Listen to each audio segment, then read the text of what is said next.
ሰላም ሰላም ቲክቶክ ቤተሰቦች እንዴት ናችሁ? ሰላም ናችሁ ወይ? ዛሬ በጣም ከፍቶኛል። 8 አመት ሙሉ ለፍቼ ይሆነኛል ትዳሬ ነው ኑሮዬ ነው ባልኩ ሰው የተካድኩት። እውነት ሴቶች በኔ በቃ በኔ ተማሩ አምነዋለሁ ይወደኛል ብላችሁ ብራችሁን ለወንድ ልጅ አትላቁ።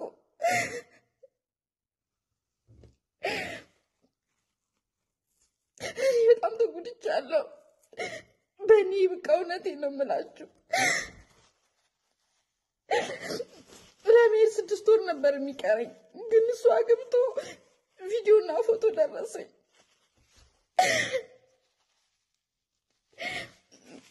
እንደዚህ አልቅሼ ማትሰራ ቪዲዮ በጣም ደስ ይለኛል፣ ግን በቃ ሴቶች እህቶቼ ከኔ ተማሩ። ምንም ቢሆን ቤተሰብ ይሻላል። ሰላም ጤና ይስጥልን የሃና ዩቲዩብ ተከታታዮች እንዴት ናችሁ? ሰላም ናችሁ ወይ? ሰላማችሁ ብዝት ይበልባላችሁበት ሁሉ ሰላም ነው። እኔ እግዚአብሔር ይመስገን ሁሉ ሰላም ነው። እንዴት ነው ረመዳን? እንዴት ይዟችኋል? አይዟችሁ ሊያልቅ ትንሽ ጊዜ ነው የቀረን። በርቱ ላችኋለሁ። በዛ በተረፈ አዲስ ቪዲዮ የመጣው ዛሬ እይታችን እውነት በጣም ታዛዝናለች። በጣም ነው አንጀት የምትበላው በእውነት። ያውን ሰው ማመን በጣም አስቸጋሪ ነው። እንኳን ባል ወይ ፍቅረኛ ማለት አይደለም ቤተሰብ እንኳን ይሄኛውን ምን ፈልጎን ነገር አድርጉልን ብሎ ልኮ እንት ማለት በጣም ነው የሚከብደው። ግን ከሁሉም ነገር ደግሞ ቤተሰብ እንኳን ቢበላ ይሻላል በእውነት። ቤተሰብሽ ቢበላ ይሻላል። በቃ እሱ አሁን ነገ ትዳሬ ነው ቤት ይኖረኛል ልጅ ይኖረኛል ገብቼ ብላ የምትለፋውን በየጊዜ የላካችበት እሱ ደግሞ እንደዚህ አይነት ነገር ሲያደርግ በጣም ይገርማል። ግን ምን አይነት አምሮ ምን ረፍት ኖሮት እንደሚኖር ብቻ እግዚአብሔር እውነት በስመአብ ወልድ በአንድ ሰው ሲኖር እውነት የምታገባው ሴት ራሱ ትገርመኛለች። እውነት ቢያንስ እኮ ያ ሰው እንደምልኮ ልታቅ ትችላለች ከሌላ ቦታ ካልሆነ በቀር የመጣችው። ለሁሉም ነገር እውነት እግዚአብሔር ብርታቱን ስጥሽ ነው የምልሽ። ሌላ ምንም የሚለው ነገር የለም በእውነት። ግን ብዙ እህቶቻችን ከዚህ ትማራላችሁ ብዬ ተስፋ አለኝ። በጣም ያዛዝናል። በጣም ስማ 8 አመት ማለት አይደለም እንኳን በዚህ ረመዳን የአንድ ቀን ድካም እንኳን እንዴት እንደሚደክም ታያላችሁ ሁላችሁም። እና እንኳን 8 አመት ማለት ነው። ግን በቃ ያው ስትልኩ ያ ሰው ምን ላይ እንዳለው ማጣራቱ ጥሩ ነው። ፍቅረኛችሁ ወይ ለባሎቻችሁ ስትልኩ ያ ሰው ምን ላይ ነው ያለው ምን ያደረገ ነው ወይ በቤተሰብ አስጠይቁ። ወይ ራሳችሁ ደግሞ በመሃል እንኳን ሄዳችሁ ምን ላይ እንዳላችሁ ጉልበታችሁ ምን ላይ እንዳለው የለፋችሁ ምን ላይ ያደረጋችሁ እንደሆነ ወይ በመሃል ሄዳችሁ አይታችሁ መመለሱ ይሻላል እንጂ እንደዚህ 8 አመት ሙሉ ለፍታችሁ እውነት ቀንና ለሊት አሁን እንደዚህ ያድርጉ ለትንሽ ነገር እንኳን አጥጣርቶ ነው ሰውን የሚያደክሙ አረቦቹ ታውቃላችሁና። የአረብ ቤት ውስጥ 8 አመት ለፍቶ መና መቅራት በጣም ከባድ ነው። እውነት እኔ እግዚአብሔር ያጽናሽ ነው የምለው ሌላ ምንም አይልም። ግን በቃ እህቶቻችን ለፍቅረኛችሁ ወይ ለባላችሁ ብራችሁ ስትልኩ ባይሆን በመሃል ሄዳችሁ ምን ላይ ነው ምን እየሰራ ነው ምን ያደረገ ነው የሚሉን ነገር ሄዳችሁ ይዩት። ቤት እየሰራው ነው ካላችሁ እውነቱ ያ ቤት እንደሚሰራ ወይ ቤተሰቦቻችሁ ወይ ወንድሞቻችሁን ወይ እህቶቻችሁን ልካችሁ እንዲያዩ አድርጉ።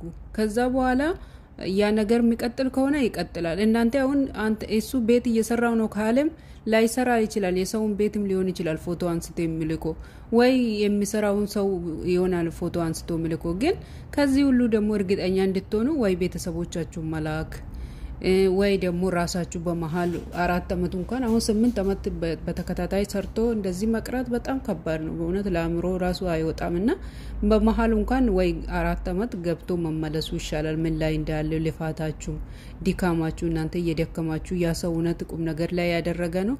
ያ ሰው እውነት ለነገ ቤቱ እየለፋ ነው። እውነት ነገ ቤት ተጋብታችሁ ልጅ ወልዳችሁ ልትኖሩ ያሰበ ነው ያ ሰው። በጣም አስቸጋሪ ነው። ኢትዮጵያ ውስጥ ያለው ኢትዮጵያ ወንዶች በእውነት ፈጣሪ ልቦና ይስጣችሁ። እኔ ምንም የሚለው ነገር የለም። ልቦና ይስጣችሁ። የሴት ልጅ እንባ እንደዚህ የምታፈሱት እውነት እይት የላችሁ እናት የላችሁ። እናንተን የወለደችም እናት እኮ ናት። እይት ባይኖራችሁ እውነት የእናንተ እይት ላይ ሌላ ሰው እንደዚህ ቢያደርጉ ብታዩ ደስ ይላችኋል? ደስ አይላችሁ? ሰው እናንተ ላይ የማይደረገውን ነገር ሌላ ሰው ላይ ስታደርጉ በጣም ይከብዳል በእውነት።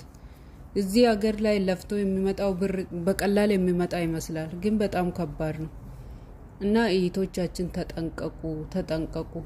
ወንድ ልጅን አምናችሁ ብራችሁን አትላኩ፣ ጉልበታችሁን አታደክሙ። በእውነት ለቤተሰቦቻችሁ ላኩ። ቤተሰቡ እንኳን ቢበላኮ ምንም ቢሆን ቤተሰብ ነው በቃ።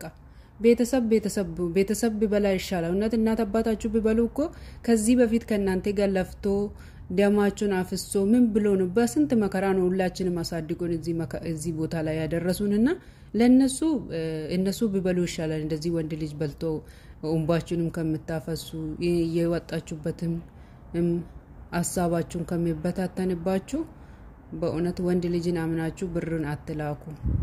ፍቅር ነው በቃ። ፍቅር ነው። የሚወዳችሁ ከሆነ በብር አይደለም። በፊትም ስትተዋወቁ በብር አይደለም የተዋወቃችሁት። አሁን 40 ሀገር ሄዳችሁ ብር ስላገኘን ነው። ለዚህ እውነት በብር የሚመጣ ፍቅር ራሱ ጥንቅር ብሎ ይቅር። ብሩ ሲያልቅ እኮ እሱ ፍቅሩ ያልቃል ማለት ነው። እንደዛ ከሆነ እውነት ብራስ አትሸወዱ። ወንድ ልጅ አንዴ ብር ላክልን ካለ በጣም የተጨነቀ መከራ ውስጥ ካለ ላኩለት። አለዛ ግን በተደጋጋሚ ችግር ያወራባቸው ዛሬ ስልክ የተሰበረ ዛሬ እንዲሆነ ብሎ የሚሸውዳችሁ ወንድ ከሆነ ብሩን አንልክ ስትሉ ደግሞ የሚያኮርፋችሁ ወንድ ከሆነ እውነት ብሎክ አድርጉት። ከሱ ጋር 5 ደቂቃ እንኳን አትቆዩ። ለምን እናንተን ሲያውቃችሁ ቅርማ በብር አይደለም እንዲህ ነው ያወቃችሁ። ለዚህ ለምን ብር ይጠይቃችኋል? እና እህቶቻችን እውነት አትሸወዱ። ጉልበታችን ያልቃል። የደከመ ነው ይደክማል።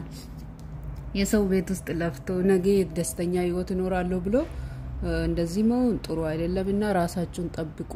መላክ ካለባችሁ ለቤተሰቦቻችሁ ወይ ደግሞ የራሳችሁን አካውንቲንግ ቁጥር አውጥታችሁ መታችሁ በራሳችሁ አካውንቲንግ ቁጥር እያስገባችሁ በቃ። ኢትዮጵያ ውስጥ ሲጀመር አስቀምጦ የመጡት ነገር የሚጠብቅ ቢኖር ምንድነው በቡክ ላይ ያስቀመጣችሁ ብራችሁ ብቻ ነው የሚጠብቃችሁ እንጂ ኢትዮጵያ ውስጥ ያስቀመጣችሁት ነገር ምንም ነገር አይጠብቃችሁ። ስለዚህ አትሸወዱ እህቶቼ፣ ራሳችሁን ጠብቁ። እግዚአብሔር አምላክ ብርታቱን ይስጥሽ ላንቺ እህታችን። ለዩቲዩብ አዲስ የሆናችሁ ሰብስክራይብ፣ ላይክ፣ ሼር አድርጉ እላችኋለሁ።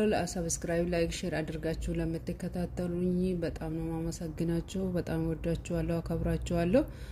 ለይታችንም በርቺ በሉ፣ ኮሜንት ስሪ። እንግዲህ ፈጣሪ ያስባት ምን እናደርጋለን። እንግዲህ በጣም አስቸጋሪ ዘመን ላይ ነው ያለነው።